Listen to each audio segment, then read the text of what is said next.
Jangan lupa like, komen, dan subscribe channel YouTube TVRI Bengkulu dan nyalakan lonceng notifikasinya.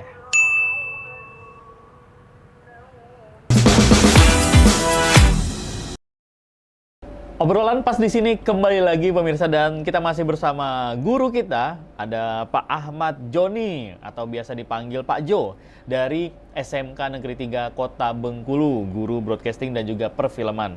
Nah, kita lanjut obrolan kita di siang hari ini Pak Jo. Iya. Nah, ini kan mungkin juga orang-orang yang di luar dunia broadcasting atau juga broadcast ini masih sedikit awam tentang penyebutannya.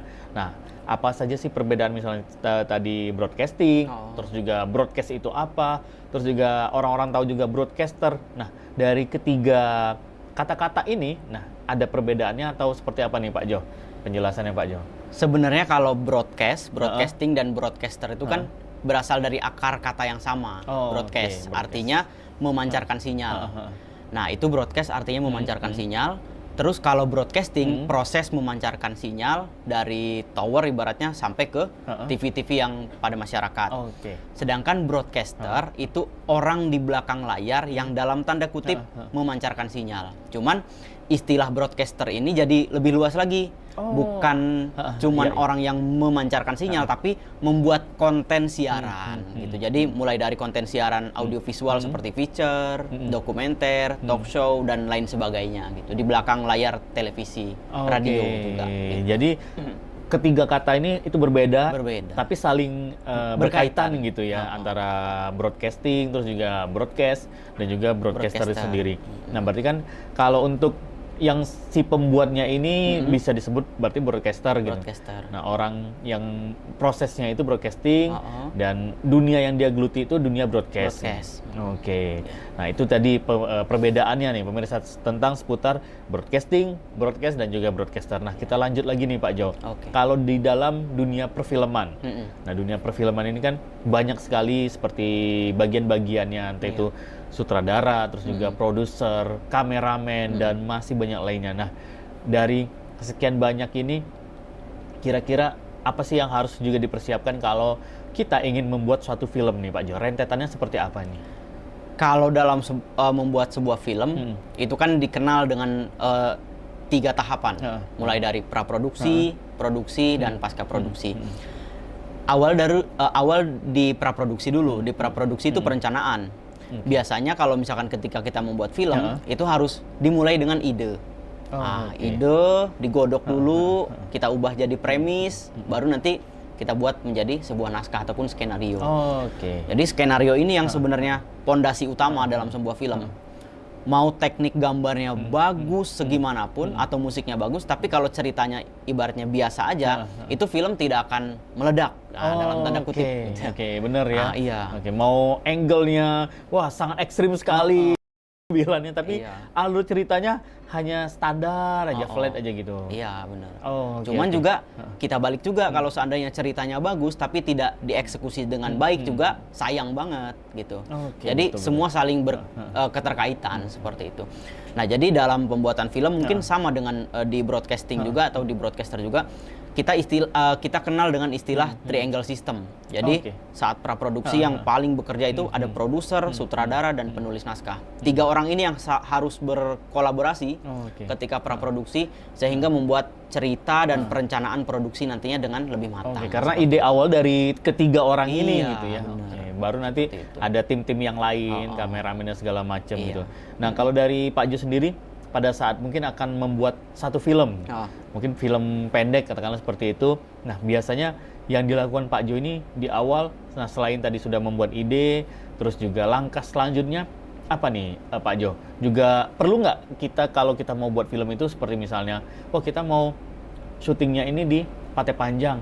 Nah, kita survei lokasi terlebih dahulu atau seperti apa nih Pak Jo?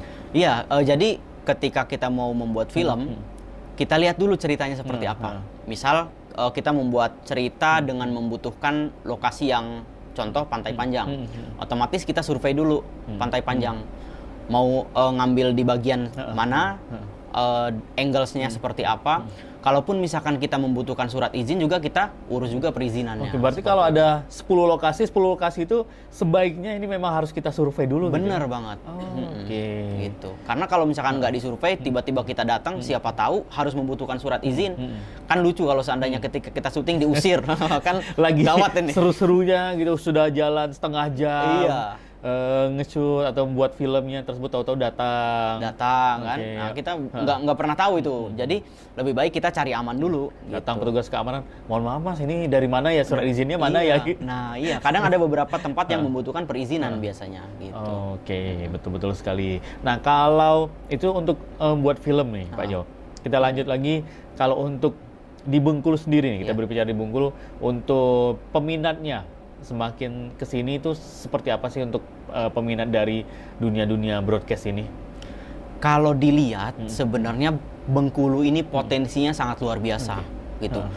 Banyak spot-spot lokasi yang belum terjamah. Kayak contohnya Lebong Tandai. Lebong Tandai itu kalau di explore lagi itu bisa jadi konten yang sangat menarik, mulai dari dokumenter, feature, bahkan film. Nah, kalau dilihat dari potensi wisata, potensi tempat, ataupun potensi budaya, sebenarnya ini jadi salah satu nilai yang bisa kita pakai buat para siswa itu jadi konten kreator dalam tanda kutip. Iya, karena Bengkulu ini benar-benar banyak tempat yang belum terjamah. Nah, karena tempat ini masih dalam tanda kutip murni atau asri, bisa sebenarnya siswa belajar broadcasting dan perfilman itu di SMK di 3 Kota Bengkulu untuk untuk membuat konten seperti apa gitu. Sebenarnya potensinya sangat besar seperti itu. Lokasi-lokasi di Bengkulu masih sangat banyak gitu. Iya. Bisa juga bikin film gitu. Layar lebar pun juga bisa di Bengkulu ini. Bisa banget. Kampung-kampung Cina, pencinaan kita ada gitu. Mau pulau pun juga ada, Pulau Enggano, ada Pulau Tikus, ada. Terus juga pantainya apalagi gitu. Dan nah tadi juga kan Pak Jo jelasin nih, untuk di membuat film ini kan ada jenis-jenisnya juga kan. Tadi ada film, terus juga ada dokumenter, terus juga ada feature juga. Nah, perbedaan dari ketiga ini, kalau film mungkin kita sudah tahu suatu cerita gitu ini buat. Nah, kalau untuk di dokumenter sama feature ini seperti apa nih bentuknya Pak Jo? Kalau feature itu biasanya konten yang dibahas secara ringan biasanya. Feature secara ringan dan biasanya ada yang kalau dulu sih feature itu berasal dari tulisan jurnalistik sebenarnya. Cuman ketika adanya audiovisual bisa diangkat 1 menit, bisa diangkat 2 menit, bahkan bisa jadi program tersendiri 30 menit bahkan sampai 1 jam. Nah, biasanya kalau yang kita lihat di beberapa televisi, feature itu biasanya ngebahas hal-hal yang ringan seperti makanan, terus juga traveling dan vlog biasanya salah satu jenis feature. Sedangkan kalau dokumenter biasanya ngebahas sesuatu yang lebih mendalam dan kritis biasanya. Misalkan contoh tentang sejarah, tentang perkembangan politik. Nah, ini bisa kita kemas secara dokumenter seperti itu. Berarti kalau di zaman sekarang ini konten kreator yang ada seperti di sosial media, berarti itu masuknya ke kategorinya ke feature. Ke feature kebanyakan seperti itu. Karena dia sifatnya itu hanya durasi tidak lama juga, sekitar 30 menitan, dan juga cerita-cerita yang ringan-ringan gitu.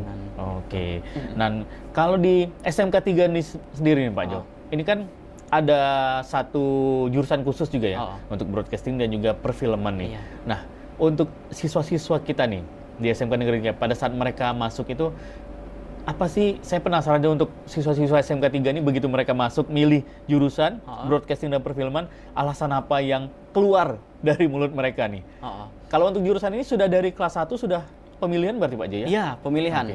Dari kita kan dalam jurusan itu kan ada program keahlian broadcasting dan perfilman, tapi nanti di dalam program keahlian itu kita bagi jadi 2 konsentrasi keahlian.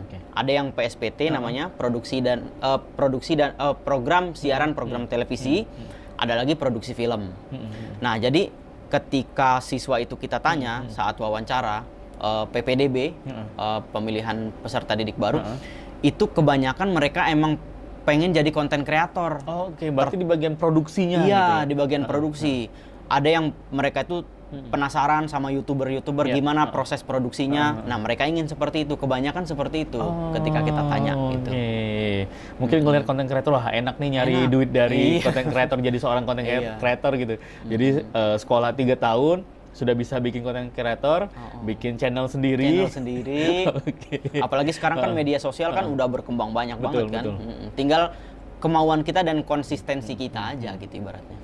Oke, Peluang jadi seperti besar. itu nih, Mir. Jadi sangat apa ya, untuk di dunia broadcast sendiri peluang itu sangat besar sekali. Sangat besar sekali, Mas. Oke, dan juga ini juga satu bidang atau juga satu dunia yang sangat luas cakupannya gitu, bukan hanya sebatas film saja, bukan bukan. seperti buat syuting video klip musisi atau band juga, ini kan juga termasuk dunia broadcast juga gitu. Benar, ya. benar banget. Di radio pun juga Di termasuk radio juga. berarti Pak Jo ya? Iya, di radio juga gitu.